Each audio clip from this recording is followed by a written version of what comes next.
Thank you friends. मैं Sunil dang एफपीआरटी के मंच से आपका बहुत बहुत स्वागत करता हूं और शुक्रगुजार हूं अपने प्रधान श्री राजेश चेतन जी का और अतुल जैन जी का, जिन्होंने ये एफपीआरटी को शुरू किया और कंटिन्यूअस प्रोग्रेस कर रही है एफपीआरटी। और इसके साथ जो भी लोग जुड़े हैं वो भी कंटिन्यूअस प्रोग्रेस कर रहे हैं, चाहे वो फाइनेंशियल हो, पर्सनल हो, प्रोफेशनल हो, हर फील्ड में वो लोग इम्प्रूव कर रहे हैं जो इसके साथ जुड़े हैं। और जो लाइव सेशन में रहते हैं उनके लाइफ में ज्यादा इंप्रूवमेंट आती है, क्योंकि आपके पास वन टू वन क्वेश्चन करने का चांस होता है स्पीकर के साथ। और आज हमारे साथ अतुल जैन जी हैं जो हमारे साथ जुड़ चुके हैं। मैं बहुत बहुत स्वागत करता हूं अतुल जैन जी का। बहुत बहुत स्वागत है सर आपका। दोस्तों, मैं चाहूंगा किसी भी भाई की कोई शेयरिंग है, आप उस शेयरिंग को जरूर शेयर करें ताकि ग्रुप में बाकी लोगों का भी फायदा होता है। आज एफपीआरटी की परंपरा है, हम बढ़ चढ़ के अपनी शेयरिंग करते हैं, तभी हमारे जिंदगी में बहुत चेंजेस आते हैं। क्योंकि जब हम किसी को कुछ देना चाहते हैं ना, परमात्मा में हमारी जिंदगी में बहुत कुछ देता है। संजीव पुरी जी ने हैंड रेज किया है। आपने जो भी बात करनी है सर, सेशन से रिलेटेड करनी है ताकि बाकी लोगों का फायदा हो। संजीव जी, अनम्यूट करके अपनी बात रखें। सर नमस्कार वेलकम सबको। Sir, welcome. सर मैं सिर्फ एक कहना चाहूंगा कि हम लोग एक सेगमेंट है पीए, इसको बहुत इग्नोर करते हैं। मैंने कुछ टाइम से पीए में काम करना शुरू किया है और पीए में पिछले 2 महीने में ऑलमोस्ट मैं 7 लाख रुपए का प्रीमियम उठा चुका हूँ पीए पीए में। बहुत बढ़िया सर, बहुत बढ़िया। इसमें हमें पीए एक ऐसा सेक्टर है जिसको बिल्कुल ही आपकी सेशन से एक बार अटेंड किया था आप लोगों ने, तब से मैंने पीए पे काम करना शुरू किया था। रिजल्ट आने में टाइम लगा है, बट उसके बाद अब पीए में मजा आ रहा है। बहुत ही बढ़िया, बहुत। बाकी जनरल इंश्योरेंस में भी अगर आप सर्विस देते हो तो आप लगातार लगातार सर्विस देते रहते हैं, तो कहीं ना कहीं जाके क्लाइंट ब्रेक इवन होके आपके पास आ जाता है। मेरे साथ ऐसा हो रहा है, लगातार ऐसा हो रहा है। तो क्या बेच रहे हैं आप पीए में? तो पीए में ना बेसिकली क्या है, हम जब एचएनआई सेगमेंट में जाते हैं तो हम ये देखते हैं कि जब उनसे आप बात करते हैं ना, तो ट्रस्ट पहले एक रेपो बिल्डअप करनी पड़ती है। फिर आपको पता चलता है कि उनकी लायबिलिटी कितनी है और उनका की मैन इंश्योरेंस या एम्प्लॉयर एम्प्लॉय इंश्योरेंस कितना है। अब हैरानी जब होती है कि वो बिल्कुल छोटे से कीमैन को लेके बैठे होते हैं या होता ही नहीं कीमैन, छोटे से टर्म इंश्योरेंस ले रखा होता है तो वहां पे, और उनकी एज हो जाती है 56-60 प्लस हो गई है। अब उनका टर्म इंश्योरेंस या कीमैन हम बढ़ाना चाहते तो एलिजिबिलिटी नहीं निकलती और प्रीमियम भी बहुत ज्यादा आता है, बिकॉज कोई ना कोई पीडी है। तो उस केस में हम लोग, मैं क्या रिकमेंड करता हूँ, सर एटलीस्ट आप पीए ले लीजिए। अब अलग अलग कंपनी के अलग है, कोई कंपनी 5 करोड़ तक दे रही है, कोई 10 करोड़ तक दे रही है। एटलीस्ट उनको हम एक एक्सीडेंटल रिस्क कवर दे देते हैं। इस केस में कोई भी मिसहैपनिंग हो जाए तो एटलीस्ट उनकी कंपनी के जो फाइनेंशियल इंटरेस्ट है वो सारे सेव रहेंगे, फैमिली के फाइनेंशियल इंटरेस्ट सेफ रहेंगे। प्लस बहुत बढ़िया। इसमें टेम्पररी इनकम बेनिफिट भी है। प्लस और बेनिफिट्स होते हैं अलग अलग कंपनी वाइज है। जैसे लोन शील्ड है, लोन शील्ड अगर बेनिफिट ऐड करते हैं तो 125% कवर एक्स्ट्रा मिलता है लोन पे ऑटोमेटिकली। तो क्लाइंट को जब बेनिफिट मिल जाते हैं तो क्लाइंट प्रीमियम का चेक काटने में सोचता नहीं है। एक चेक 1,61,913 रुपये बैठता है 3 साल का प्रीमियम का। बहुत बढ़िया, बहुत। थैंक यू संजीव जी, ये थैंक इसको यू। इसको प्रमोट कर सकते हैं वो रिटर्न से। Thank you. Thank you for sharing, thank you, thank you. और किसी भाई कोई शेयरिंग करना चाहते हैं?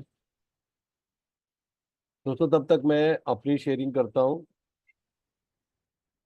कल मेरे किसी दोस्त का फोन आया, वो 65 से 66 में हुए। तो उनका मैक्स बूपा से इंश्योरेंस चल रहा था, तो मैक्स बूपा ने इंश्योरेंस का प्रीमियम बहुत रेज कर दिया। उनका 1 लाख प्रीमियम था तो 165 कर दिया। तो वो कह रहे थे, सुनील के आपके पास ऐसा कोई प्लान है जो मेरा इंश्योरेंस हो सकता है? तो मैंने उनको अपनी कंपनी से इंश्योरेंस का प्रीमियम दिया। तो उन्होंने कहा, भाई तुम्हारा प्रीमियम तो ज्यादा है। और मैंने उनको बोला, सर आपका मेडिकल चेकअप होगा, बिकॉज वो 66 के थे। उन्होंने मेरे को बोला कि तुम्हारी कंपनी से जो प्रीमियम आ रहा है 137 आ रहा है, और मेरे को जो ऑफर मिला है वो 130 का मिला है। और तुम कह रहे हो मेडिकल चेकअप होगा, वो कह रहे हैं कोई मेडिकल चेकअप भी नहीं होगा। दोस्तों, इस चीज में आपके पास भी ऐसे ऑब्जेक्शंस आते होंगे। तो मेडिकल चेकअप ना होना गलत है या सही है, ये क्लाइंट को बताना है। क्योंकि प्रपोजल फॉर्म तो भरा जाता है, आइदर वो फिजिकल भरा जाए या ऑनलाइन भरा जाए। वो ओटीपी से रूट होता है, तो क्लाइंट को लगता है कि मैंने कोई प्रपोजल फॉर्म नहीं भरा, तो और मेरा कोई मेडिकल चेकअप भी नहीं हुआ। वहां पे सारी चीजें अगर ठीक लिखी जाएंगी, कुछ भी प्रॉब्लम नहीं है, तो वहाँ मेडिकल चेकअप वेव हो जाता है। ये क्लाइंट को आपने समझाना है, सर अगर किसी तरह की कोई समस्या है, अगर आप पॉलिसी पोर्ट कर रहे हैं, सब चीजें क्लियर आपने लिखनी है और उसमें डालनी है। अब मेडिकल चेकअप वेव होने से किसी समस्या का समाधान नहीं होता। कल को आप इंश्योरेंस कंपनी को गलत बोलो, कुछ और बोलो। आज इन्हीं चीजों को लेके हमारी कई छोटी छोटी समस्याएं रहेंगी। आप अपने क्वेश्चंस लिखते रहना, और ये आज का सेशन बहुत इंटरएक्टिव रहेगा। आज के जो हमारे स्पीकर हैं उनको 30 साल के आसपास एक्सपीरियंस है इस लाइन का, और इतने ऑब्जेक्शन उन्होंने देखे और इतने सॉल्व किए हैं। उनको हर तरह की समस्याओं का मेरे मानना है कि उनके पास समाधान है। आप अपने क्वेश्चन उनके आगे रखेंगे। अतुल भाई को अब आमंत्रित करते हैं। मुझे लग रहा है और किसी का कोई सवाल नहीं है, अब आमंत्रित करते हैं अतुल भाई को। अतुल भाई एफपीआरटी के जनरल सेक्रेटरी हैं और हमेशा लगे रहते हैं। आज मुझे कई बार लगता है कि एफपीआरटी अगर चल रही है तो अतुल भाई के ही दम पर चल रही है। उन्हीं को ही चिंता रहती है हर समय एफपीआरटी के लिए कुछ ना कुछ बेटर करने के लिए। मैं भगवान से प्रार्थना करूंगा उनको लंबी उम्र दे और अच्छा स्वास्थ्य दे, और ऐसे ही हमेशा तत्पर रहें एफपीआरटी के लिए, लोगों को देने के लिए। क्योंकि जो देता है ना, आपने एक चीज समझ ली ना, जो देता है उसको परमात्मा डबल ट्रिपल पता नहीं क्या क्या करके देता है। जब आप कायनात का कोई काम करते हैं ना, और कायनात आपके लिए कुछ करती है, तो कई गुना लौटाती है। इसका एग्जाम्पल हमारे साथ अतुल भाई हैं। अब मैं चाहूंगा अतुल भाई, वेलकम अतुल भाई, welcome. Thank you so much Sunil भाई। और मेरा इसमें वेलकम की जरूरत नहीं है, क्योंकि ये हमारा परिवार है और हम इस परिवार के सदस्य हैं। और ऐसा मेरी हमेशा से कोशिश रही है, जब से मैं इस प्रोफेशन में आया हूँ या उससे पहले मैं जॉब भी करता था। मैं अब सब लोगों को आज जो सुन रहे हैं ये शायद हो सकता है उनके लिए रिपीट भी बात हो सकती है, लेकिन मैं एक बात हमेशा करता हूँ। मेरा एक अपना एक नेचर है। उस नेचर के अंदर ये आता है कि यदि मैं किसी की कोई हेल्प कर सकता हूँ ना, तो मैं उसमें अपना दिमाग नहीं लगाता कि उससे मुझे क्या मिलेगा। ठीक है। मुझे एक चीज समझ आती है कि यदि किसी आदमी ने मेरे पास कोई अपनी तकलीफ लेके आया है और यदि मैं उसको उस तकलीफ में उसकी हेल्प कर सकूं, तो मैं ये मानता हूं कि मैं अपने आप को फॉर्चुनेट समझता हूं। आज मेरे पास पैन इंडिया के अंदर मेरे पास लोग जुड़े हैं, मेरे पास पूरे हिंदुस्तान से मेरे पास लोग जुड़े हुए हैं। मैं अभी मेरे लास्ट में आपको थोड़ा सा बताना चाहता हूँ कि लास्ट मंथ में मेरे पास 2 पॉलिसीज ऐसी थी जो दिल्ली से बाहर की थी। ठीक है। एक एक बिहार की थी और एक पंचकुला की थी। मैंने दोनों पॉलिसीज में मैं अपने ग्रुप में डाला कि कोई है। तो बलिया बलिया एक जगह है, शायद बिहार या झारखंड झारखंड में कहीं पे बलिया एक जगह है। वहां का मैंने कॉर्पोरेट क्लब में डाला कि कोई है जो बलिया की यूपी उस में, ब्रांच का। यूपी में। बलिया यूपी में। हाँ हाँ। अच्छा। Okay, I am very sorry, मुझे मतलब ज्योग्राफिकली थोड़ी से हो सकता है मैं मिसमैच कर गया। तो मैंने जान तो वो जो जिनका मुझे मैसेज आया और जिनका मुझे फोन आया, वो वहां से नहीं, मतलब उस बलिया से नहीं थे, लेकिन उन्होंने कहा मैं गोरखपुर से हूँ। ठीक है ना। तो गोरखपुर डिवीजन में हूँ और आप मुझे ये बताइए कि क्या कौन सी ब्रांच। मैंने ब्रांच नंबर दिया तो उन्होंने मुझे वहां के ब्रांच मैनेजर का नाम और नंबर, मोबाइल नंबर, एड्रेस सब कुछ कर दिया कि आप इनको भेज दीजिए, और भेजने के बाद आप मुझे फोन कर दीजिएगा कि ये पेपर्स मैंने भेज दिए हैं, इसके बाद आपको मैच्योरिटी मिल जाएगी। और आप यकीन मानना कि जैसे ही जिस दिन वहां पे हमने अपने स्पीड पोस्ट में चेक किया, तो जिस दिन वहां पे मैच्योरिटी पहुंच गई थी, हमने उनको वो स्क्रीनशॉट शेयर करा सर को, और अगले ही दिन क्लाइंट के पास पैसे ट्रांसफर हो। तो देखो ये एक ताकत है हमारी आपस की रिलेशनशिप की, ये एक ताकत है एक। क्योंकि हम सेम टू सेम ये प्रोसेस हम अपने क्लाइंट्स के लिए, हमारे नोन टू लोगों के लिए हमने, मैं जब भी जिस भी प्लेटफॉर्म पे जाता हूँ, मैं जब भी जहां मिलता हूँ लोगों से, उनको बोलता हूँ सर दिल्ली का कोई काम हो ना, आप मुझे बताइएगा। ठीक है। जब मेरा ये कंसर्न है कि यदि हम किसी के ये, आप सोचो कि एक LIC का एजेंट हमारा क्या हेल्प करेगा। ठीक है ना। हमारे को उससे क्या मिल सकता है। आप ये मत सोचो कि हमें किसी से क्या मिल सकता है, आप ये सोचो कि हम किसी के लिए क्या कर सकते हैं। पहला पहला नेचर आपको देने का होना चाहिए कि भाई how can I help you. हमेशा आप देखना, किसी भी पब्लिक प्लेटफॉर्म पे जाते हो, आप किसी हॉस्पिटल में जाते हो, एक डेस्क होता है ना, how can I help you होता है डेस्क। वो क्या होता है, उसका काम ही ये है कि जो आदमी, क्योंकि हॉस्पिटल में कोई आदमी, बहुत कम ऐसे लोग होते हैं जहाँ पे जो डिलीवरी केसेस होते हैं, जहाँ पे खुशी का माहौल होता है, अदरवाइज तो लोग हॉस्पिटल में परेशान लोग ही जाते हैं ना। तो लेकिन वो जो हाउ मे हेल्प यू ना, वो सुबह से शाम तक ना लोगों को ये बता रहा होता है, ये डॉक्टर यहाँ बैठ रहा है, ये डॉक्टर वहां बैठ रहा है, ये ये लैब यहाँ पे है, एक्सरे यहाँ होता है, अल्ट्रासाउंड वहां होता है, सब कुछ है।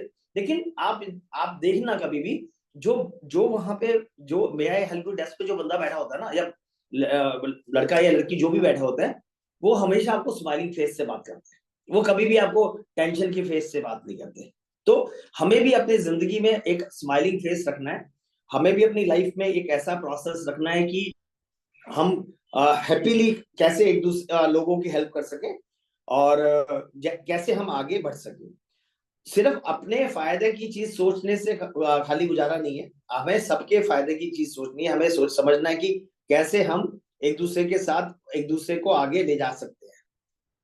तो मैं आज का सेशन शुरू करता हूँ। आज का सेशन शुरू करने से पहले मैं थोड़ा सा आपको और एक चीज डिस्कस करना चाहता हूँ कि शायद मैंने पहले भी जब मुझे मौका मिला मैंने बात करी कि मार्च 2023 में मेरा अपने जिंदगी का हाईएस्ट बुक हुआ था, और उसी वजह से मैं कैलेंडर ईयर 2023 में अपनी टीओटी बुक कर पाया था। मेरी आवाज आ रही है सर? आ रही है सर, आ रही है, बड़े अच्छे से आ आई एम रही ऑडिबल ना? है। Audible audible sir. Yes, thank you so much. I am not able to understand, मतलब पता नहीं कुछ मुझे समझ नहीं आया, इसलिए मैंने सोचा कि आप लोगों से बात करूं।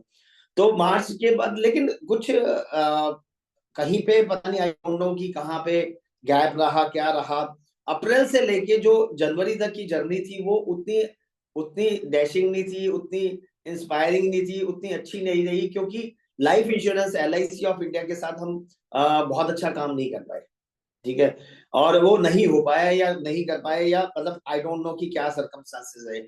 लेकिन उसकी तकलीफ भी बहुत थी, क्योंकि आप एक बारी जब एक कोई चीज अचीव कर लेते हो तो आपको लगता है कि मुझे नेक्स्ट ईयर उससे ज्यादा करना है। जैसा कि मैंने अपनी डिक्लेरेशन में भी कहा था कि इस बार मैं जब हमारी जनवरी के अंदर जब हमारी ये सेशन हुए थे, ओपन सेशन थे, तो मैंने भी पुनीत जैन ने मेरे से पूछा था कि भाई सर आपकी डिक्लेरेशन क्या है, तो मैंने कहा था इस बार मैं डबल टीओटी LIC के साथ करूंगा। राइट। तो क्या होता है जब आप बोलते हो ना, मैं ये बात बहुत सारे लोगों से बोलता हूँ कि जब भी हम कोई बात बोलते हैं ना, भावुकता में बोल देते हैं कि अरे बस, लेकिन उसमें जो फिगर कितना होता है वो भी हमें समझना पड़ेगा कि कैसे हो, कितना होता है, कैसे होता है। तो मैंने जनवरी के जब हमारा वो सेशन हुआ था उसके बाद मैंने रेगुलर मीटिंग्स करी, और फरवरी महीने में मैंने टोटल मिला के ना मेरे पास 5 पॉलिसीज मेरे को मिली, और जिसका जो प्रीमियम अमाउंट था वो 10 लाख रुपए है। उसमें से मेरी 2 पॉलिसीज करीब 5 लाख रुपए के आसपास का प्रीमियम मेरा अभी नंबर मतलब पास हो गया और नंबर लग गया है। बाकी 5 लाख के केसेस 3 केसेस हैं जो अभी डिवीजन में, और हाँ डिवीजन, तीनों केस डिवीजन के हैं, वो वहां पे चल रहे हैं। कुछ में मेडिकल हुए हैं, सब में 5 में TPA मेडिकल हुए थे, तो वो हुए। तो ये मेरी अचीवमेंट रही कि फरवरी में मैंने करीब अप्रोक्सीमेटली फरवरी के अंदर अभी तक मैं 10 लाख रुपए के आसपास का प्रीमियम ले चुका हूँ। और मैं अब कंटिन्यूस काम कर रहा हूँ, कोशिश कर रहा हूँ कि मैं अपना जो मैंने अपनी डिक्लेरेशन करी है कि मुझे इस बारी double TOT life insurance corporation साथ करनी है, मैं उस पर अपनी वो अपनी बात को पूरा कर रख पाऊँ। तो ये तो मेरी लास्ट 15 दिन की जो मेरी शेयरिंग थी। आज का हम सेशन शुरू करते हैं। जैसा कि मैंने अपने एक इंट्रो सेक्शन में बताया था कि 27 साल से मैं जनरल इंश्योरेंस के साथ काम कर रहा हूँ, और इंटर इंश्योरेंस कंपनी की मेरी पहली एजेंसी 26 जून 1997 की मेरी एजेंसी है, और अब इस जून में मैं अप्रोक्स मतलब तब 27 साल कंप्लीट करूंगा। लेकिन दोस्तों ये जो जो हेल्थ इंश्योरेंस है ना, ये बहुत ही जबरदस्त चीज है, और बहुत ही ज्यादा अंडरस्टैंडिंग वाली चीज है। क्योंकि ना अंडरस्टैंडिंग इसलिए कि हमने यदि अपनी बात को तरीके से नहीं समझा, हमने अपनी बात को सही तरीके से नहीं रखा, या हमने क्लाइंट को सही तरीके से नहीं समझाया। कितने लोग, मैं ना आज का सेशन थोड़ा सा इंटरेक्टिव रखना चाहता हूँ कि मैं आज थोड़ा सा पूछना चाहता हूँ जिन लोगों ने मेरा हेल्थ इंश्योरेंस का लास्ट सेशन अटेंड करा था, मैं उनको 2-3 लोगों को अनम्यूट करके पूछना चाहता हूँ कि लास्ट सेशन में मैंने डिस्कशन किया। बस मैं जरा सा पूछना चाहता हूँ यदि किसी को याद है, क्योंकि यदि मेरी बातें आज जो लोग जुड़े हुए हैं उन लोगों को यदि मेरी पिछली बात कुछ याद है तभी हम आगे चलने का फायदा है, नहीं तो हम अब बोलते रहेंगे, आप सुनोगे ना, आपको याद रहना ना, मतलब फिर आगे क्या क्या डिस्कशन करेंगे हम लोग। मैं चाहता हूँ कि यदि कुछ मेरी बातें याद हो कि जनरल इंश्योरेंस में हमने क्या बातें करी थी, क्या प्रिकॉशंस लेने, क्या बातें हुई थी, थोड़ा सा हमारे को 2-3 लोगों से हम चाहेंगे एक अतुल भाई, अगर आप परमिशन दे, जो लोग नींद आके आए उनको भी कैमरा ऑन करने की परमिशन दे दें क्या? ये कैमरा ऑन ही नहीं कर रहे हैं। देखो, हाँ ये देखो, अभी देखो राजेश राठौर भी उसमें से एक है। देखो विनोद गोयल जी ने अपना डिजिटल हैंड रेस करा है शायद, और पुलिस सब बिल्कुल बिल्कुल दुरुस्त होके बैठ गए अब हैं। अरे अच्छा लगता है यार, आप लोग आए हो तो स्पीकर बोल रहा है। विनोद गोयल जी को अनम्यूट करिए। हाँ, विनोद जी अनम्यूट करके बात रखिए अपनी। नमस्कार जैन साहब और सबको नमस्कार। हाँ, आपने जैन शॉर्ट साहब, में बात करनी है सर, बहुत लोग जी लाइन जी में हैं। बिल्कुल बिल्कुल हाँ शॉर्ट में। मैं जी तो बस जी वही जो जैन जी, बताएं सर। साहब ने कही वो बात, पिछली बार आपने अपनी एक प्रॉब्लम बताई थी कि एक क्लेम जो कि टीपीए ने सेटल नहीं करा था, उसमें एक किडनी की जो प्रॉब्लम थी वो ऑटोमेटिकली उसमें चलती आ रही थी, और जो क्लाइंट थे आपके उन्होंने उसको हटवाया नहीं था। इवन 4 साल की क्लोज के बाद भी वो पेबल होता है, परंतु आपका क्लेम पे नहीं हुआ, और आपने बड़े एफर्ट्स के साथ जितने भी हायर मैनेजमेंट है उनसे बात किया, परंतु आपका कोई रिजल्ट नहीं निकला। तो ये बड़ी वैसे दुख की बात है, क्योंकि हम भी इन चीजों को एक्सपीरियंस करते हैं। मैंने आपको फोन भी किया था इस बारे में, तो विनोद सर, और मैं ना ये मैंने फिर जो पढ़ा ये भी था, परंतु क्लोज तो विनोद सर, ये शायद मेरे ख्याल से ये तो मेरी लास्ट वीक की शेयरिंग थी। मैं जो सेशन जो मैंने लिया था ना, जो मैंने सिर्फ हेल्थ इंश्योरेंस से how to increase business with the help of health insurance, ऐसा करके मेरा एक सेशन था, जिसमें मैंने कहा था हमें ये प्रिकॉशंस लेने हैं यदि हमें आगे आना है। तो शायद वो ये अच्छा वाली अच्छा ठीक डिस्कशन है। तो आज मैं आपके साथ नहीं नहीं ठीक है, मैं समझ गया। अब मेरे को ये इंप्रेशन रहा कि शायद पिछली हाँ नहीं, ये तो आज हम डिटेल में डिस्कशन करेंगे ये उससे वाली चीजें। रिलेटेड था। नहीं नहीं, आपने बहुत अच्छे से हेल्थ जनरल इंश्योरेंस के बारे में और हेल्थ इंश्योरेंस के बारे में पिछले सेशन में आपने बताया था, और उससे मेरे को भी बड़ा लाभ हुआ था, और बहुत ही मेमोरेबल रहेगा मेरे लिए। वो बहुत अच्छा सेशन था आपका, थैंक यू फॉर दैट। इसमें जय जी भैया, नमस्कार भैया। जय जय जय जय। आपने लास्ट जो सेशन था, जो मेरी नॉलेज में है, आपने एक तो बताया था कस्टमर को सिर्फ हम आपकी हेल्प कर सकते हैं क्लेम्स लेने के अंदर, और जो भी आपका पोर्टेबिलिटी आप करते हैं तो उसमें पूरा कस्टमर को बता दीजिए, और सारा एक्सक्यूज जितना भी है, सारा XYZ जो भी उसका प्री-एग्जिस्टिंग डिजीज या पोस्ट है, वो सारी चीजें आप डिक्लेरेशन करिए। हम आपकी एक्सीलेंट। कंपनी के बीच में हम आपका मीडिएटर है। क्लेम देना कंपनी का काम है, हम आपके लिए पूरी हेल्प करेंगे। मेन बात ये है, ये आपने मेन जो चीज बोली। आप बिल्कुल अपने ठीक। को रीनेम कर लो सर, सैमसंग आ रहा है आपका नाम। अब मैं ललित जी को कहूंगा अनम्यूट करके। ललित जी। Good morning Atul ji. मैं अभी जो सर ने बोला उससे आगे थोड़ा सा बोलना चाहूंगा। आपने इनफैक्ट ये तक बोला था कि आप रिटर्न में कम्युनिकेशन करते हैं और आप एक चेक लिस्ट कस्टमर को उसको भेजते हैं, स्पेशली पोर्टेबिलिटी के केसेस में, टू बी एक्स्ट्रा कॉशियस, और उसमें सारी चीजें ले लेते हैं ताकि आपके पास रिकॉर्ड रहे कल को। अगर बिकॉज ये इसमें ऐसे कुछ सालों बाद अगर क्लेम आता है, कस्टमर जनरली उसकी आदत होती है कि वो बोलता है कि नहीं आपने ये चीज नहीं बताई थी, आपने कुछ और बताया था, तो आपके पास एक रिकॉर्ड रहेगा तो आप हमेशा सेफ रहोगे। तो कई केसेस में आपको उसमें पॉलिसी आपको फॉलो भी करनी पड़ती है, बट जो आप करते हैं उसमें कभी आगे दिक्कत नहीं है, उस तरह का आप प्रोविजन लेके चलते हैं। तो it's a foolproof method of doing business. बहुत बढ़िया। अब बहुत बढ़िया। Can I call you? एक मिनट, अब प्रदीप भाई को लेंगे पहले। प्रदीप जैन जी। अतुल भाई जय जिनेंद्र, जय जिनेंद्र। सभी भाइयों नमस्कार। अतुल भैया ने नमस्कार। जैसा जल्दी बताया कि हमने लास्ट मीटिंग में एक फॉर्म भी शेयर किया था कि अगर हम कोई पॉलिसी पोर्ट कर रहे हैं तो कस्टमर से पुरानी जो भी क्लेम हिस्ट्री है वो उससे लें, और वो सब मेंशन करने के बाद ही हम उस पॉलिसी को पोर्ट करें। अभी कल का रिसेंटली एग्जांपल है सर, कल एक क्लाइंट से मीटिंग हुई, उन्होंने पॉलिसी जो है पोर्ट की थी अपनी, और वहां पर उनका एक भ्रम था कि हमारी जो पुरानी पॉलिसी है वो एज इट इज पोर्ट हो रही है, उसमें हमें कुछ भी डिक्लेरेशन देने की जरूरत नहीं है। जबकि उनका क्लेम आया, और जब क्लेम आया तो पता लगा कि वो डिक्लेरेशन नहीं होने की वजह से क्लेम डिनायल हो गया। तो अभी हमने दोबारा से प्रपोजल दिया है, और उस प्रपोजल के अंदर हम सारी चीजें शो करने के बाद इंश्योरेंस कंपनी के अंदर केस पुट किया है, and waiting for the reply from the underwriter. Thank you भैया। Thank you Pradeep ji. अब संदीप पाठक जी, आप अनम्यूट करके बात करें। Good morning sir. मेरा इस पे है, लैपटॉप पे ऑलरेडी अनम्यूट हूँ। Good morning sir. Atul ji नमस्कार। अतुल जी, 2-3 चीजें आपने शेयर करी थी। एक तो आपने डाटा शीट शेयर करी थी, उस पर मैं वर्किंग कर रहा हूँ, तो काफी अच्छे रिजल्ट हैं। दूसरा आपने ये कहा था कि पीईडी जो है, हम पीईडी का ध्यान रखें तो हमें कभी परेशानी नहीं आएगी, तो ये मैंने काम किया, और ये दोनों चीज थी इन शॉर्ट मैंने बताई। अतुल जी, थोड़ा मैं एक करूंगा कि आप इस पर बताइएगा। अभी सभी प्राइवेट कंपनियों ने 3 साल की जो प्रीमियम है उस पर डिस्काउंट देना बंद कर दिया है, थोड़ा उस पर बताइएगा अपने सेशन में। Thank you sir, thank you very much. अभी कोई गैलेक्सी 823 है, आप अपना नाम इसमें रीनेम कर लें प्लीज। अनम्यूट करके बात करें आप। हेलो, नहीं है, ठीक है। और किसी का डिजिटल हैंड रेज नहीं है, तो अतुल भाई आप कंटिन्यू करें फिर। ठीक है, बहुत बढ़िया। मैं यही चाह रहा था कि भाई सब हम लोगों को ये पता लगना चाहिए कि हम लोग क्या बात कर रहे हैं। जो अभी प्रदीप भाई ने बात करी, ये सबसे बड़ा दर्द जो है ना, वो प्रदीप भाई ने जो डिस्कस करा वही है कि जब भी पॉलिसी पुट होती है उसके अंदर जब भी हम क्लाइंट से पूछते हैं ना, तो क्लाइंट सीधा बोल देता है कि सर इसमें ना जो है कि मेरे को कोई प्रॉब्लम नहीं है, ठीक है ना। और बिल्कुल क्लियर बोलता है कि मेरे को कोई प्रॉब्लम नहीं है। और जब वो डॉक्टर के पास आता है, और एक और अच्छी बात, एक ना बात समझने की और आगे समझाने की है जो मैं आपसे डिस्कस करना चाहता हूँ, वो ये है कि आप जब किसी की पॉलिसी पोर्ट कर रहे हो ना, तो उनको ये जरूर गाइड कीजिए कि सर आप ना ये सारी बातें जो है ना, वो अपनी फैमिली को बता कर रखिए। क्योंकि जब कोई जो प्रिंसिपल पर्सन जो होता है ना, बाय चांस उसके साथ कोई प्रॉब्लम आती है, तो उसके फैमिली मेंबर्स उसको लेके आते हैं, और उन फैमिली मेंबर्स को क्या डिक्लेरेशन है क्या डिक्लेरेशन नहीं है कुछ भी आइडिया नहीं होता।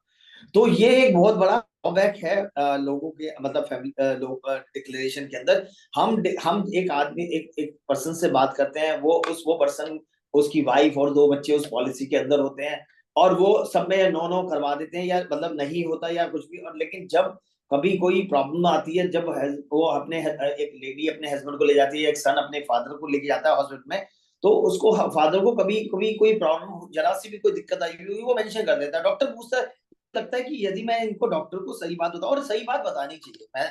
मैं कभी भी इस बात को डिनाई नहीं करता कि हमें कोई गलत प्रेडिक्शन करनी चाहिए, गलत बातें बोलनी चाहिए, या कोई चीजों को हाइड करना चाहिए। हमारा कभी भी ध्येय नहीं है कि हमें कोई गलत इंफॉर्मेशन देनी है।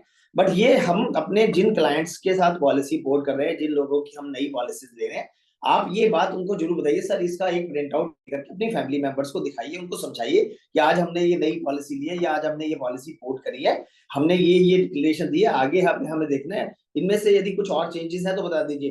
क्योंकि जब आपने एक इन्फॉर्मेशन, मेरी एक कोशिश रहती है, आप समझना, मैं पोर्टेबिलिटी के केस बहुत करता हूँ, काफी केसेस मेरे पास पोर्टेबिलिटी के होते हैं। आप समझ लीजिए यदि मैं 10 केसेस अपने पोर्टेबिलिटी डालता हूँ, तो शायद 6 केसेस मेरे रिपोर्ट नहीं हो पाते, क्योंकि मैं उसमें सारी इंफॉर्मेशन देता हूँ, वो इंश्योरेंस कंपनी के हिसाब से सही नहीं होते। मुझे जरा सा भी तकलीफ नहीं होती, जरा सी भी तकलीफ इसलिए नहीं होती क्योंकि ये मैं मानता हूँ कि यदि मैं उसकी पॉलिसी पोर्ट नहीं करा पाया, तो मैं उसकी पॉलिसी को खराब भी नहीं किया। मुझे इस बात की बहुत तसल्ली रहती है कि मैंने उसकी पॉलिसी में, यदि बाई चांस मैंने कहीं, और मैं ये कहता हूँ कि यदि आपने इंफॉर्मेशन सही दी सारी, तो आपको टेंशन इसलिए नहीं लेनी, क्योंकि आपकी यदि आपको पोर्टेबिलिटी मिल जाती है तो ठीक है, हम बेटर करने की, देखो हमेशा कोशिश रहती है कि मैं उसको एक बेटर प्रोडक्ट दूं। जब तक हम एक पीएसयू से काम कर रहे थे पूरा तरीके से, हम पीएसयू में पूरा काम कर रहे थे, लेकिन अब क्योंकि प्राइवेट कंपनीज की कुछ अच्छी पॉलिसीज आ चुकी हैं, तो उस पॉलिसीज में कुछ अच्छी चीजें ये है कि भाई रूम रेंट की कैपिंग नहीं होती, और आपका कंज्यूमेबल पे नहीं होना, ज्यादा डेली कैश अनाउंस मिलते हैं, ये बहुत सारी ऐसी फैसिलिटीज हैं लोगों के फेवर की चीजें हैं। तो हम कोशिश करते हैं कि जिन पॉलिसीज में हम अपने क्लाइंट, जो हमारे पास क्लाइंट पुराने चल रहे हैं, हम उन लोगों को भी कुछ बेटरमेंट कर सकते हैं, तो हम कोशिश करते हैं कि उनका बेटरमेंट करें, ठीक है। लेकिन जो आज प्रदीप भाई ने बताया कि वो पॉलिसी पोर्ट करी थी, और पोर्ट करने के बाद उसमें पुरानी डिक्लेरेशन, क्योंकि ये एक हमारी इस इंडस्ट्री की सबसे बड़ी विडंबना है कि जो हम लोग अपने कमीशन में, या समझ लो अपने कंपटीशन में इतने बुरी तरह से फंस जाते हैं, हम यही नहीं देखते कि क्लाइंट की हम कैसे रेल बना रहे हैं। ये समझने की बहुत जरूरी है, क्योंकि 10 साल की पॉलिसी, 15 साल की पॉलिसी, 20 साल की पॉलिसी यदि आप पोर्ट हो रही है, और उसके अंदर हम एज ए फ्रेश की तरह से कोई पुरानी हिस्ट्री नहीं दे रहे, तो ये भी एक बहुत बड़ा सुसाइडल है। मैं आज आपको एक छोटा सा और डिस्कस बता रहा हूँ, हमारे ही एफपीआरटी के सीनियर हमारे पार्टिसिपेंट हैं, मेंबर हैं बेसिकली। उनका एक बार मुझे, जब मेरा लास्ट सेशन खत्म हुआ, तो मेरे पास फोन आया कि एक हमारे पास पीएसयू से पॉलिसी चल रही है, और वो हमेशा बिल्कुल नो क्लेम में चल रही है, 7-8 साल से, 10 साल से पॉलिसी नो पे चल रही है। तो और उसने ना 2 क्लेम्स ना अपने प्राइवेट का, अपनी जॉब वाली पॉलिसी से, अपनी जहां से ऑफिस की पॉलिसी है, कॉर्पोरेट पॉलिसी है, उससे क्लेम ले गए। तो हमें तो वो तो क्लेम, हमारी पॉलिसी तो विदाउट क्लेम चल रही है, तो हमें ले लेनी चाहिए, इसको वोट कर लेनी चाहिए। मैंने तब ये भी समझने की जरूरत है, आपके पास कोई पॉलिसी चल रही है विदाउट क्लेम में चल रही है, इसका मतलब नहीं है कि वो वाकई में वो पर्सन, क्योंकि कभी भी पॉलिसी आप, हमें लगता है कि पॉलिसी वोट हो रही है, कभी भी पॉलिसी वोट नहीं हो रही, कवरेज वोट हो रही है सर। आप समझने की कोशिश, और कवरेज किसकी होती है? पॉलिसी की थोड़ी ना कवरेज होती है। कवरेज तो जो उस पॉलिसी में मेंबर्स होते हैं उनकी होती है।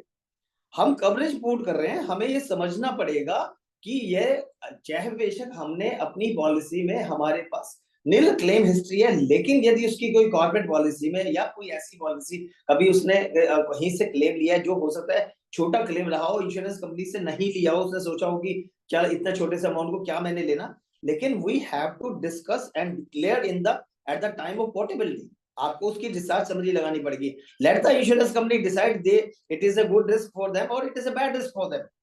उन इंश्योरेंस कंपनी को सोचने दीजिए। यदि किसी को लगता है कि ये बैड रिस्क है तो कोई प्रॉब्लम नहीं है, जहां पे पॉलिसी चल रही है वहां तो गुड रिस्क की तरह से चल रही है ना। आ रही है मेरी बात, समझ आ रही है सब लोगों को? तो बिल्कुल आ मेरा रही है सर। सिर्फ, हाँ, ये बहुत जरूरी है हमें अपने अपने आप को अंडरस्टैंड करना। और अभी जो मैं आपसे आज डिस्कस कर रहा हूँ, जो मैं पॉलिसी, जो भी विनोद गोयल सर ने मेरी शेयरिंग का डिस्कशन करा था, मैं उस बारे में थोड़ा सा और ब्रीफ कर रहा हूँ। पॉलिसी हमने पीएसयू से ली थी, करी थी, क्योंकि हम पीएसयू से उस टाइम पे शुरू से काम करते आए हैं। 2014 में एक पॉलिसी नई, क्योंकि उस एक डॉक्टर की पॉलिसी हमने करी थी, और डॉक्टर ने कहा कि भाई हमें, मुझे ना कोई भी आई डोंट, हमने उनको बताया कि सर मैम ऐसा है कि ये हमारी कंडीशंस है पॉलिसी की कि pre existing disease declared undeclared treated and treated is covered after 4 years, तो आपकी मर्जी, आप तो, but she was a doctor और शी वाज वेरी कंसर्न कि नहीं, मैं I don't want to hide anything, और मुझे ये, आप इसको इसमें मेरी पॉलिसी के अंदर लिख दीजिए। हाँ, 4 साल के बाद मेरे को फिर तसल्ली रहेगी कि भाई मैंने अपने डिक्लेयर कर रखा है। जब हमने 4 साल, वो हमने पॉलिसी में लिख दिया, 4 साल निकल गए, 4 साल के बाद जब भी डिस्कशन हुआ कि ये प्लीज से हटा दीजिए, तो अब वहां से ऑफिस से यही बात रहती थी सर। और ऑफिस से क्या बात रहती थी, टीपीए भी ये कहता था सर, आप टीपीए भी जब भी बात करते थे, कभी भी किसी का भी क्लेम आता था, कहता सर 4 साल की पॉलिसी भेज दो, हम 4 साल की पॉलिसी भेज देते, क्लेम पास हो जाता था। कभी दिक्कत ही नहीं आई किसी तरीके से, कोई प्रॉब्लम ही नहीं आई किसी तरीके से। लेकिन 2021 में जब ये जो शायद आपको मालूम होगा, अक्टूबर 2020 के अंदर आईआरडी की कुछ नई गाइडलाइंस आई, जिसमें उन्होंने कहा कि आप किसी भी क्लेम को रिजेक्ट नहीं कर सकते, और उसमें ये कहा कि आपकी जो जैसे पैनेट्री सर्जरी है, जो मोटापे वाली सर्जरी होती है, वो वाली सर्जरी, बहुत सारी चीजें उन्होंने आईआरडी ने ऐड करी जो पहले उसमें नहीं होती थी। कुछ कंपनियों को ने उसी के बाद अपनी रोबोटिक सर्जरी भी इंक्लूड कर ली अपनी पॉलिसीज के अंदर, और कुछ कंपनियों ने उसके अंदर एक पर्टिकुलर सीलिंग के साथ कि भाई इतने रुपए तक का आपको क्लेम मिलेगा मैक्सिमम, रोबोटिक होगा तो, नहीं तो अदरवाइज नॉर्मल क्लेम आपको सारा मिलेगा। वो सारी गाइडलाइंस चेंज हुई, ठीक है। अब देखो, हम इतने सालों से काम कर रहे हैं, इतना अच्छे से काम कर रहे हैं, लेकिन हम जैसा भी फंस जाएगा ये हमने अपने सपने में भी नहीं सोचा था, ठीक है। तो एक प्लान सर्जरी थी, और किडनी से रिलेटेड प्लान सर्जरी थी। उन्होंने हॉस्पिटल में 16 तारीख को एडमिशन लेना था, तो उन्होंने कहा कि भाई हमारे को प्री अप्रूवल दिला दीजिए। हमने पेपर सबमिट करे, टीपीए से 3 लाख रुपए का अप्रूवल आ गया, ठीक है। उसके बाद 16 तारीख को जब हॉस्पिटल में उन्होंने 5 लाख का एस्टिमेट दे रखा था, हॉस्पिटल ने कहा कि बैलेंस अमाउंट जमा करना पड़ेगा या आप थोड़ा सा अप्रूवल और दिलवाइए। तो हमने फिर दोबारा से रिक्वेस्ट करी टीपीए से कि भाई ये अमाउंट आप इंक्रीज कर दीजिए, जब ये पॉलिसी पुरानी चल रही है, सब कुछ है, तो why you are giving 3 lakh rupees approval. तो उन्होंने 50,000 का 16 जनवरी को 50,000 का एक अप्रूवल एडिशनल भेज दिया, 3,50,000 हो गए। उसके बाद हॉस्पिटल ने एक डिक्लेरेशन साइन कराया कि भाई बैलेंस अमाउंट यदि इंश्योरेंस कंपनी दे देगी तो ठीक है, नहीं तो फिर eight the time of discharge जो भी डिफरेंस होगा आपको पे करना पड़ेगा, या जो जैसा भी रहेगा। वो डिक्लेरेशन क्लाइंट ने साइन किया, और वो उनकी सर्जरी शुरू होगी। और चांस की बात थी कि वो काफी लंबा स्टे रहा, 14-15 दिन के बाद 30 जनवरी को उनका डिस्चार्ज था। जब 30 जनवरी को डिस्चार्ज का टाइम आया, तो उस टाइम पे उन्होंने उस क्लेम को रिजेक्ट कर दिया।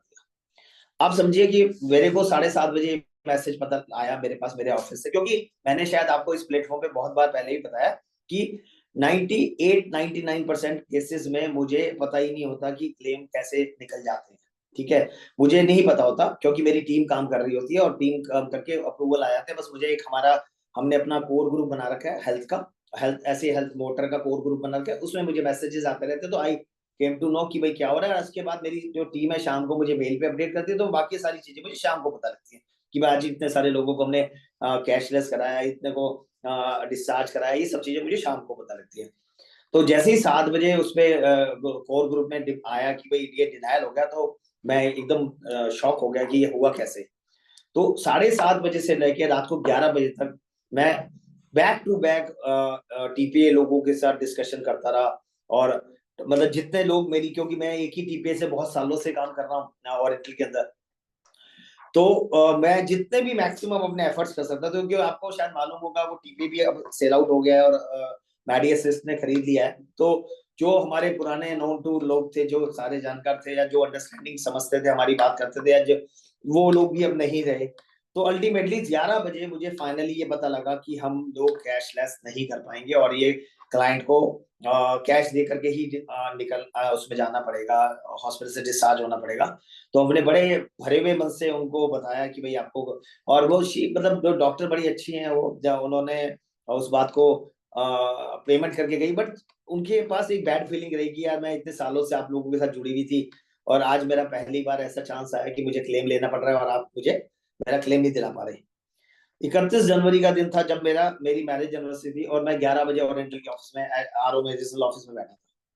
मैं डीजीएम सर से मिला, रीजनल आरएम मैडम से मिला, सबसे मिला, और उन्होंने कहा कि नहीं नहीं आपका केस तो ठीक है और आप ऐसा करो, एक रिप्रेजेंटेशन बना के दो और हम उसको टेकअप करते हैं।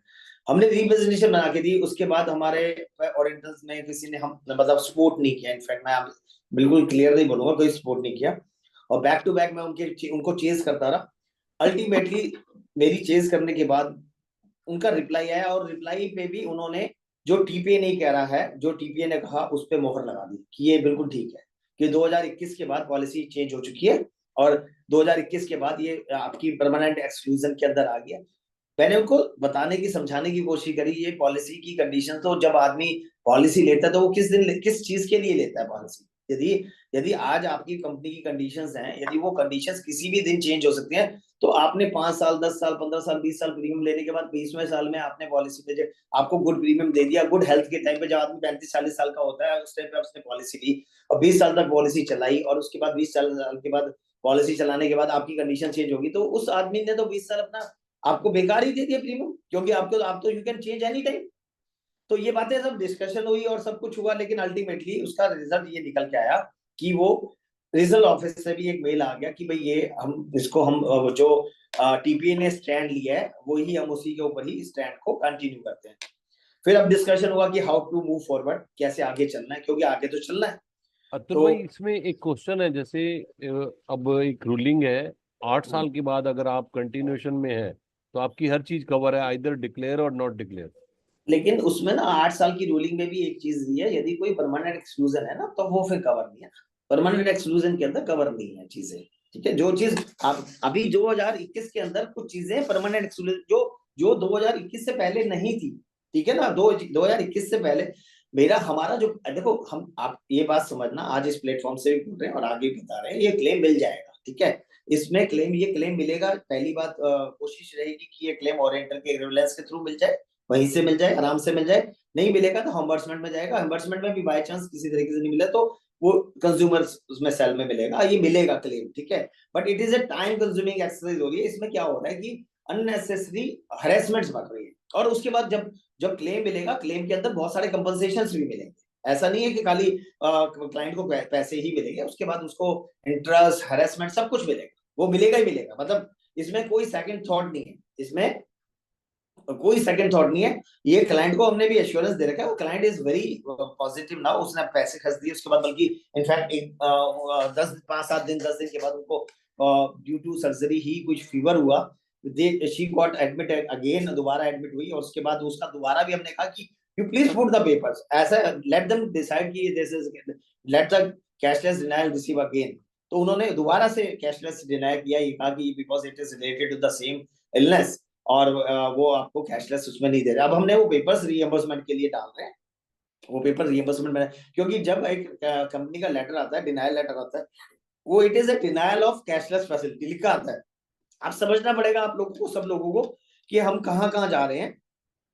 जो आपके पास लेटर आता है इंश्योरेंस कंपनी से, जब भी कभी टीपीए से लेटर आता है, टीपीए आपको ये कहता है कि भाई it is a denial of cashless facility, it is not a denial of treatment, you will submit, you need to submit the papers for the reimbursement and we will see, and if the claim is payable we will pay that, ठीक है।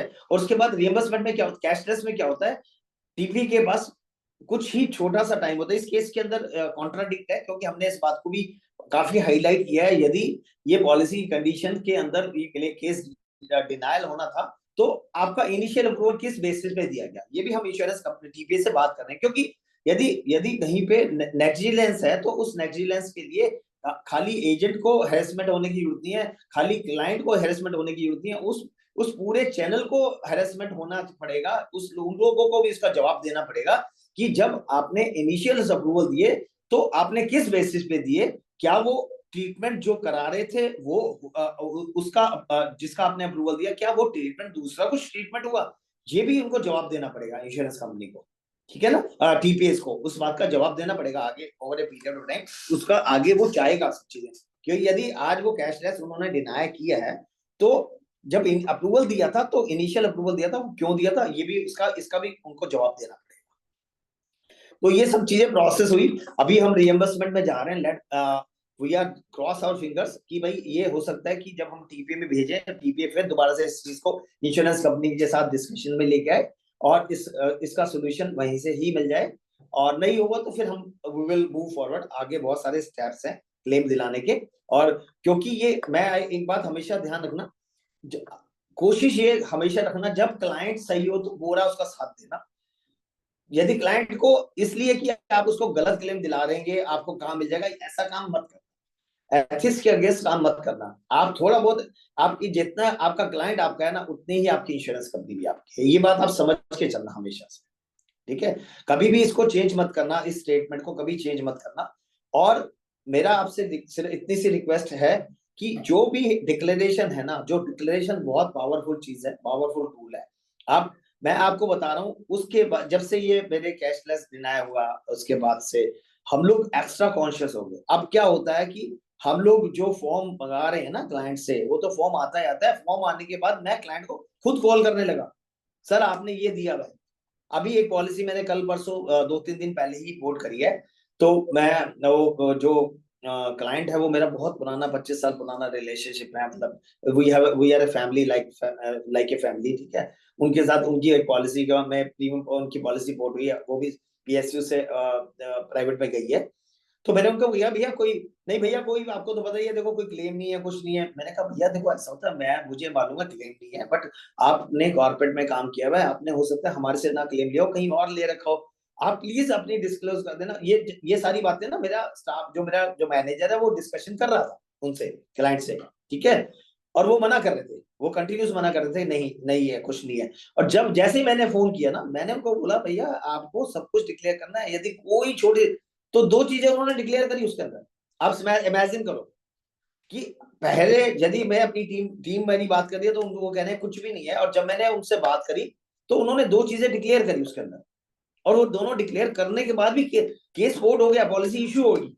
आप समझो बहुत सारी चीजें ऐसी हैं, आप डिक्लेयर करोगे ना तो कंपनी को पता है इससे कोई बहुत बड़ा कोई, ये एक नॉर्मल प्रोसेस है, कोई दिक्कत नहीं है। लेकिन आप डिक्लेयर नहीं करोगे और क्लेम के टाइम पे आपका नॉन डिस्क्लोजर आएगा, तो ये परेशानी देगा, बहुत परेशानी देगा। अभी दूसरा केस एक और आया है, उसमें हमने एक पॉलिसी पीएसयू से ही प्राइवेट में पोर्ट करी थी 2 साल पहले, 2022 में 3 साल की पॉलिसी थी, ठीक है।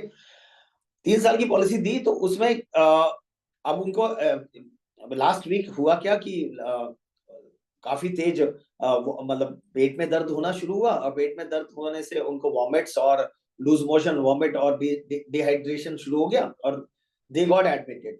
अब उन्होंने जब उनका बेटा उनको हॉस्पिटल में लेके गया, तो उन्होंने फॉर्म भरवाया और उन्होंने उसको मेंशन कर दिया कि ऐसे ऐसे ये दिक्कत है और उनको सांस लेने में दिक्कत है। ये उन्होंने एक लेमैन लैंग्वेज में ये बोला, ठीक है। अब वो लेमैन लैंग्वेज में कहां से क्या स्टेटमेंट निकली, क्या निकला, उन्होंने उस पे जो एडमिशन के टाइम पे आस्थमा लिख दिया, ठीक है।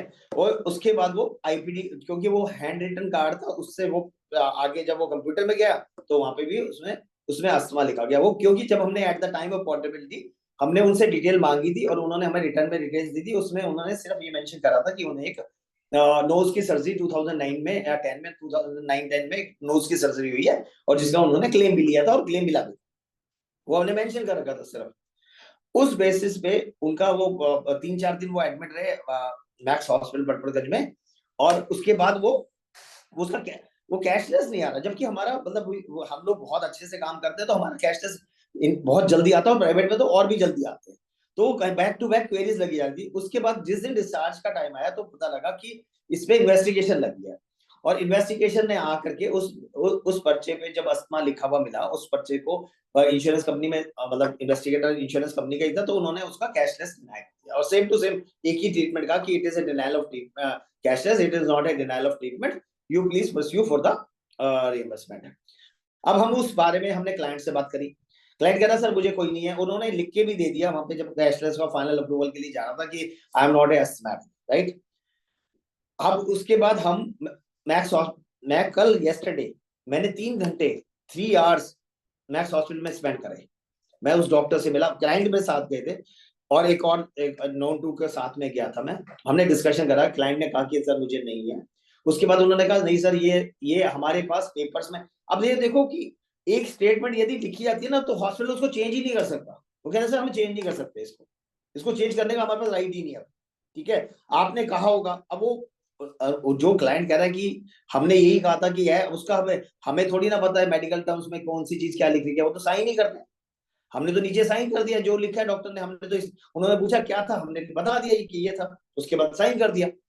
अब अल्टीमेटली कल उसके बाद हम सुपरिटेंडेंट से मिले, सुपरिटेंडेंट जो होते हैं वहां पे डॉक्टर्स दी, उनसे बात करी। उन्होंने भी ये कहा नहीं सर ये कार्ड है, देखो इसमें लिखा हुआ है।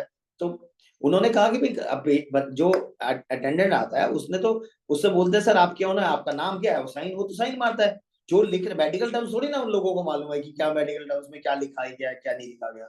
तो अल्टीमेटली हॉस्पिटल ने भी कल अपने हाथ खड़े कर दिए कि हम इसमें कुछ आपकी नहीं हेल्प करेंगे। अब हम इस मैटर को टेकअप करेंगे लाइफ अपने इंश्योरेंस कंपनी के साथ कि भाई ये यदि इसमें कुछ पहला प्री होता तो हमने ऑलरेडी जब चीजें डिस्कस करी हैं, डिक्लेयर करी है, तो ये भी करते हैं डिक्लेयर। जब ये थी नहीं तो उसमें अब देखते हैं, लेट अस सी कि इंश्योरेंस कंपनी का क्या स्टैंड होगा आगे। तो मैं ये बताना चाह रहा हूँ आज के सेशन से कि आप लोगों को, सब लोगों को, हम लोग इतने सालों से काम कर रहे हैं और आज हम भी अपने आप को फंसा हुआ महसूस कर रहे हैं। आप समझो क्योंकि अल्टीमेटली देखो यदि किसी क्लाइंट ने हमारे ऊपर फेथ किया है और क्लाइंट ने हमारे को प्रीमियम दिया है और यदि उसको क्लेम नहीं मिल रहा ना, तो ये कहीं ना हमारी भी प्रॉब्लम है।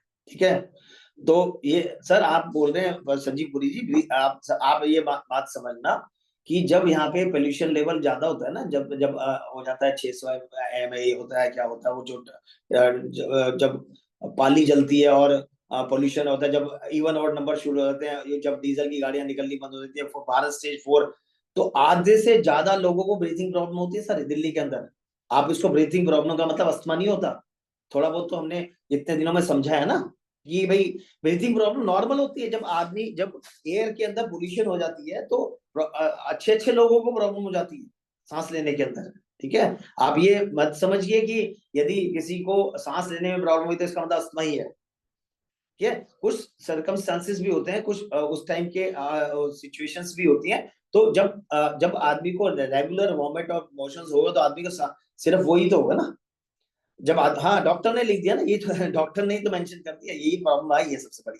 तो ये दो केसेस मेरे पास हैं जिसकी वजह से मैं बहुत ज्यादा डिस्टर्ब रहा पिछले मतलब समझ लो 15-20 दिन से, और हम अभी भी इसी इंतजार में है कि और उसकी हमें तसल्ली जब ही मिल पाएगी जब हम अपने क्लाइंट को अप्रूवल दिला पाएंगे, उनको पैसे दिला पाएंगे, जब भी हमें लगेगा कि हमने अपना काम सच में ईमानदारी से किया है। क्योंकि मेरा हमेशा से कोशिश रही है कि हम जितना क्लाइंट के लिए कंसर्न हूँ उससे डबल मैं अपनी इंश्योरेंस कंपनी के लिए कंसर्न हूँ। आज चाहे जब तक हमने PSUs के साथ काम किया, PSUs को नंबर 1 पे रखा, आज हम प्राइवेट के साथ काम कर रहे हैं, प्राइवेट पे सबसे नंबर 1 पे रखते हैं। सब लोगों को पहली इंश्योरेंस, कोई भी हमें फ्रॉड क्लेम नहीं दिलाना किसी को, हमें क्लाइंट को कभी खुश नहीं करना इसे दिला के कि आपको हमें ये क्लेम बनता नहीं था हमने दिला दिया।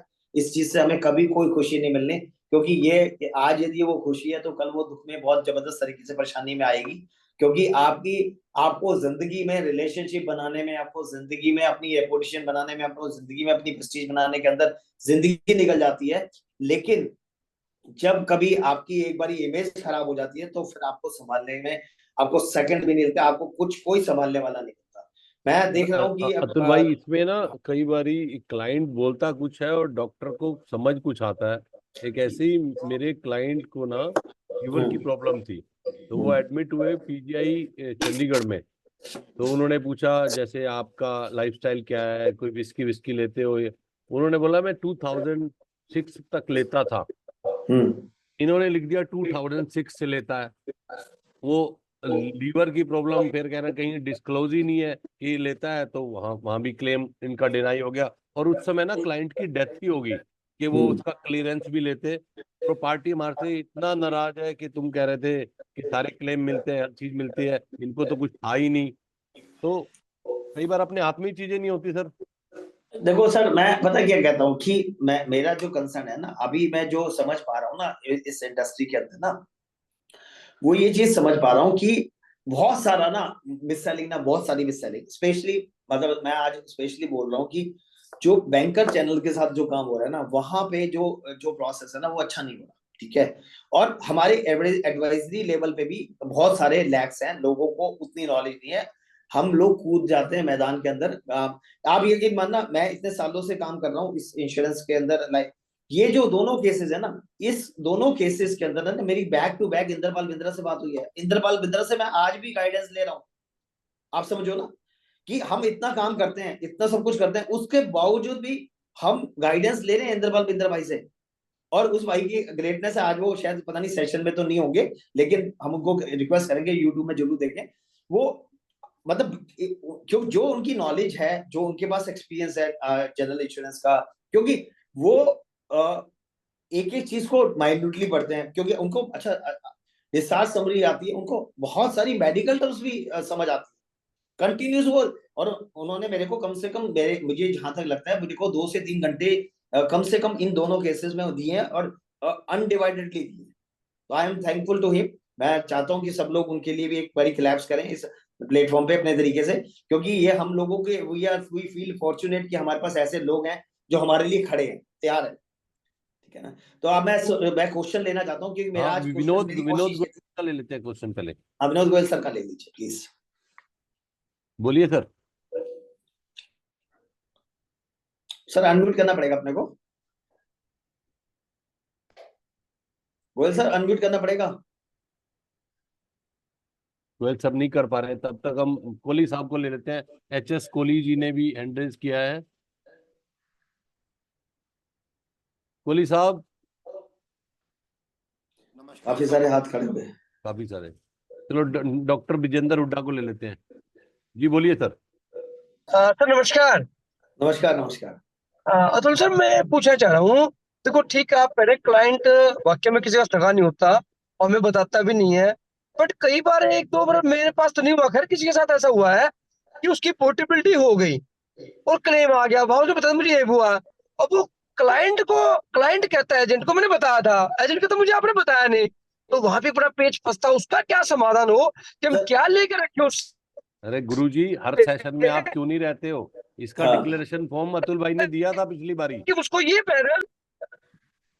डॉक्टर साहब।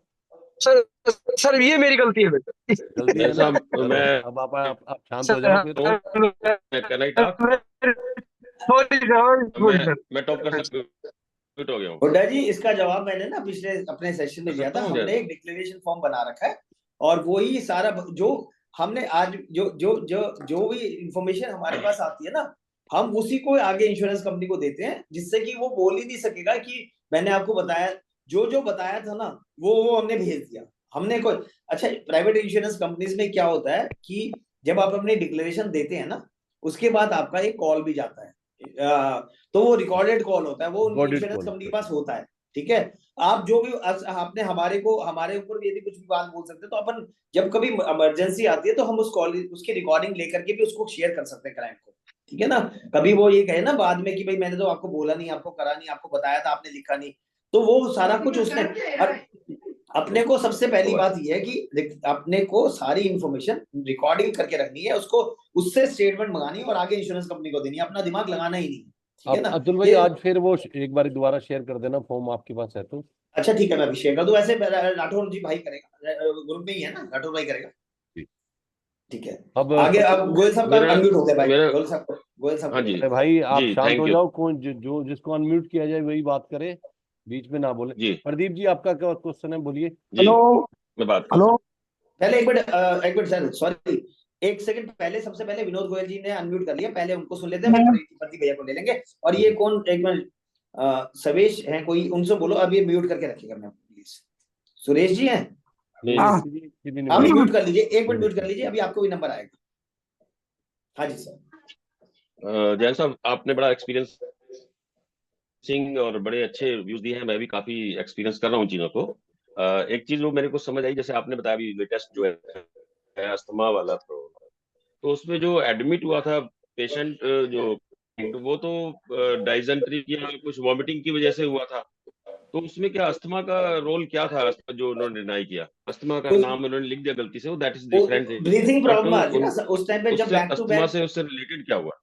नहीं उसमें उन्होंने कहा कि इनको सांस लेने में प्रॉब्लम आ रही है, और ये कंटिन्यूस ना वॉमिटिंग और लूज मोशन और वॉमिटिंग्स हो रहे हैं, और कंटिन्यूस इनको ही is not able to breathe properly. तो उसको ब्रीथिंग प्रॉब्लम को कहाँ पे, मतलब आई डोंट नो कि हो सकता है, मतलब हमें कुछ भी नहीं पता कि क्या हुआ, क्योंकि अल्टीमेटली क्या है कि हमें वी नीड टू ट्रस्ट कि भाई वो डॉक्टर की बात, मैं कल डॉक्टर साहब से मिलके आया और उन्होंने ही give me a very clean thought कि भाई हम लोगों को, हमने इसमें हार्ट की प्रॉब्लम क्यों नहीं लिखी, हमने क्यों नहीं लिखी हार्ट की प्रॉब्लम, पर इसमें हमने डायबिटीज एक और चीज है जी। हाँ जी, वो कह रहे हैं कि इसमें और बात है, जैसे जी, उसमें उन्होंने कहा कि भाई पेशेंट ने बताया होगा ना, तभी तो हमने लिखा है। अब पेशेंट कह रहा है कि मैंने ये बताया था, पेशेंट का जो सन है वो ये बोल रहा है कि मैंने ये बताया था, इसका मतलब उन्होंने ये निकाल लिया। तो मैं अब ये देखो, ये तो एक बात तो हम समझ सकते हैं कि जब कोई आदमी हॉस्पिटल जाता है तो उसके हॉस्पिटल वाले ना आपको कहते हैं साइन कर दो, यहाँ साइन कर दो, आदमी साइन ही तो करता है। अब उसमें डॉक्टर वाली टर्म पे वो क्या लिख रहा है, हम लोगों को किसी को थोड़ी ना पता होता है। नॉर्मल हम लोगों ने तो थोड़ी बहुत मेडिक्लेम बेच करके, मेडिक्लेम का काम करने के बाद फिर भी थोड़ा थोड़ा पता लग गया, लेकिन सब लोगों को थोड़ी ना पता सब कुछ ये। पर इसमें एक चीज है, जैसे उसने अस्थमा लिखा और जब डॉक्टर्स उसको देख रहे हैं, क्या डॉक्टर्स उसको चेक नहीं करेंगे भी इसको अस्थमा है भी कि नहीं? नहीं उन्होंने देखो ऐसा है कि डिस्चार्ज समरी में उनका एक डिक्लेरेशन भी काम कर दिया, दैट इज रॉन्ग। नहीं, अभी हमने इंश्योरेंस कंपनी, देखो मैं आपको बोलूं कि यदि इसकी क्लेम डिनाई हो गया, ऐसा नहीं हुआ, अभी हमने इंश्योरेंस कंपनी के पास भी रिप्रेजेंटेशन के लिए नहीं भेजा, ठीक है ना, हम भेजेंगे, अपनी बात रख करके भेजेंगे। मुझे लगता है कि इंश्योरेंस कंपनी 2 तरीके से बात को समझेगी। एक हमारा, बिकॉज हम लोग इतने सालों से उस कंपनी के साथ भी काम कर रहे हैं, उनको हमारी ऊपर भी थोड़ा बहुत ट्रस्ट रहा होगा, ऐसा लगता है मुझे। और दूसरी बात यह है कि जो हम अपना फैक्ट है, जो हमने, जो क्लाइंट की तरफ से बात हुई है, वो हम बात रखेंगे। लेट अस सी कि देखते हैं क्या होता है उसके अंदर, ठीक है ना, अपनी कोशिश तो करेंगे ना कम से कम। सर इसमें क्या हुआ, मेरे क्लाइंट बेड से गिर गए और उनके जैसे पेट में चोट लग गई, तो यहाँ स्वेलिंग आ गई उनके। तो डॉक्टर पास गए, उन्होंने कहा जी यहाँ स्वेलिंग है और वॉमिट की फीलिंग हो रही है। तो उन्होंने इनडाइजेशन का वो डाला 50,000 का, कि इनडाइजेशन है, इन्फेक्शन है, वो करके भेज दिया और अप्रूवल भी आ गया वहां से। और बाद में उन्होंने कहा जी सीटी स्कैन करना है। उन्होंने कहा इन्फेक्शन में सीटी स्कैन किस लिए? उन्होंने कहा यहाँ दर्द है, ये है, मतलब क्लेम ही डिनाई कर दिया। कई बारी डॉक्टर सुनने से पहले ही आपका पहले ही मान लेते हैं हाँ ये होगा ये होगा, और उसका प्री अप्रूवल भी आ जाता है। और उसके बाद क्लाइंट को जो जद्दोजहद करनी पड़ी, इतने टेस्ट हुए, उसका कोई मतलब नहीं निकला, वहां से क्लेम डिनाई हो गया। 80,000 क्लाइंट को पे करने पड़े। और जब वो गवर्नमेंट हॉस्पिटल में गए वो करने के लिए, उनका 2 दिन में ट्रीटमेंट हुआ और उसका इलाज हो गया। जहां दर्द था वहां का ट्रीटमेंट ही नहीं हुआ, वो इन्फेक्शन का ही ट्रीटमेंट करते रहे। तो हर चीज समझनी है, हर चीज करनी है, लंबे लंबी चीजें चले। आपके तो अतुल भाई कई सेशन हमें लेने पड़ेंगे, तभी ये एक्सपीरियंस हमें मिलते रहेंगे। अब टाइम 8:55 हो गया है, और एक एक सवाल ना राजकुमार गोयल जी है, इनको देखो, क्योंकि ये अभी नए हैं हमारे पास, आज उनका पहला इनका क्वेश्चन जरूर सर। किनका? सुरेश जी का? राजकुमार गोयल जी का। राजकुमार जी, जी राजकुमार जी। हेलो। हाँ जी, जी सर बोलिए। सर मेरा एक केस फंसा हुआ है, उसके अंदर उन्होंने उसमें लिख दिया हिस्ट्री में हाइपरटेंशन। पहले उनका क्लेम पास भी हो गया, एडवांस आ गया, इन्वेस्टिगेशन के लिए आए तो उन्होंने डिनाई कर दिया, उसके अंदर लिख दिया हाइपरटेंशन। लेकिन जब डिस्चार्ज समरी आई तो उसके अंदर कुछ भी नहीं है, उसको कोई डिक्लेयर नहीं किया था, डॉक्टरों की गलती है, तो उसके अंदर क्या करें? हमने रिइंबर्समेंट में डाल दिया है। अभी आप रिइंबर्समेंट की पॉलिसी कितनी देर चली हुई है? जून में ही हुई है, 1 साल भी नहीं हुआ है। हाँ, तो इसीलिए ना असल में क्या होता है कि कुछ चीजें ना 2 साल की वेटिंग पीरियड में होती है, उसमें आपको पता है या नहीं पता, उन्होंने कहा है, इंश्योरेंस कंपनी ने कहा कि हम इसको 2 साल के बाद, जब उसमें हाइपोटेंशन लिखा है ना वर्ड, तो हाइपोटेंशन 2 साल के एक्सक्लूजन के अंदर है। पॉलिसी कौन सी कंपनी से है? HDFC Ergo. हाँ, तो उसमें आप उसकी ना, अब आप सब लोगों को फिर रिक्वेस्ट है, जो लोग इंश्योरेंस जनरल इंश्योरेंस का काम करते हैं ना, उन लोगों से इतनी सी रिक्वेस्ट है कि वो ना अपना ये जरूर ध्यान रखें कि प्रोस्पेक्टस समझने की कोशिश करें कि आपको गाइडलाइंस पता होनी चाहिए कौन सी चीज कितने, और ये सेम टू सेम जब when you are selling the policy ना टू द क्लाइंट, तो उस टाइम पे कन्वे भी करें। सर ठीक है डिस्चार्ज ना? समरी के अंदर नो हिस्ट्री है।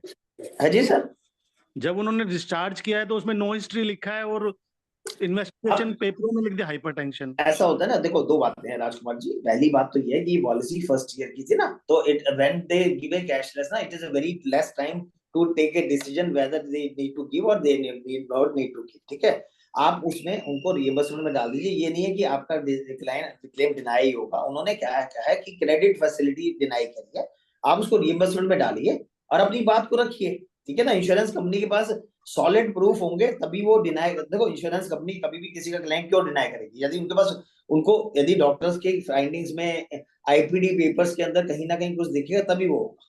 ठीक है ना, आप ठीक है सर। करिए भाई रिइंबर्समेंट करिए, फिर अगली बात बार जब करिए। भी आप सेशन लो, हमें परमिशन देना, हम 2 घंटे का सेशन रखेंगे आपका, क्योंकि 1 घंटे में तो आप गर्म भी नहीं होते और हमारे सवालों के जवाब भी नहीं मिलते। अभी भी बहुत हैंड रेज है, एक लेकिन लास्ट अब इसको और देख ले भाई, भाई सब बार बार अनम्यूट करें, सुरेश जी हैं, इनको एक बार उसके बाद फिर अपन इसको, सुरेश बाकी जी। सर बाकी जो सब लोग हैं अपने 1 to 1 बात करेंगे सर अपन। ठीक है, ठीक है।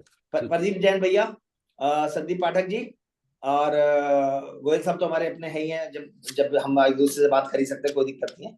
ठीक है ना? हाँ हाँ, बताइए भाई सब प्लीज। अब म्यूट अनम्यूट कर दो यार। सुरेश हाँ जी। जी, sorry, Able to hear me? हाँ जी, yes, I am able to hear you. Sir, I can speak only English. I don't know Hindi. Okay, you talk in English. Yeah. See, I started my career in selling health insurance since 1989. I'm having 35 years experience. Okay.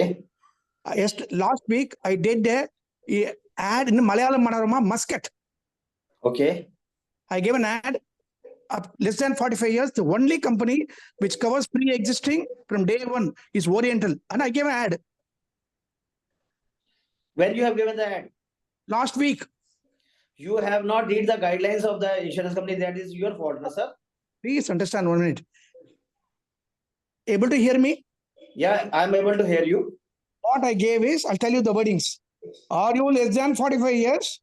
Pre-existing is covered after 1 year. The only company out of 54 companies provided. It should not be known to you previously. It should not be planned. Like that, I gave an ad. I got a business of around 10 lakhs for 3 years from Oriental Insurance Company. And I got Jeevan Shanti for 1 crore. Yesterday only deposited. I just want to inform you.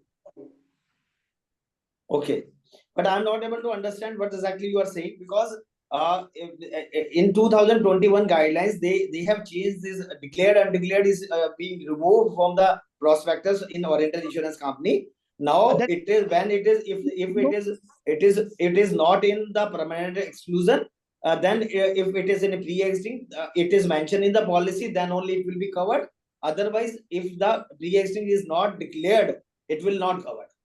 Sir, the new product, Oriental Youth Policy, it covers pre-existing from day one, provided So you are talking about youth policy, okay? Yeah. Which is recently launched, right?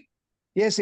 Okay. I'm very sorry. I am not able to understand your problem. That is okay. That is because I am not doing that. Because right now I'm not booking business with Oriental more, so that I'm not able, need the new prospectus also. And lot of rejections are happening in private, sir. They without the knowledge of the client, the investigation officer go and speak with the client who is not in a proper mood. They blabber something. Lot of rejections are there, and it's now lying in the court. No issue, sir. Because sir, this is a profession where we have to work in an ethical manner. We cannot change the whole world. We need to change ourselves. we have to be very fair with the client as well as the insurance company. If we are giving our 100% to our profession, now success will follow us.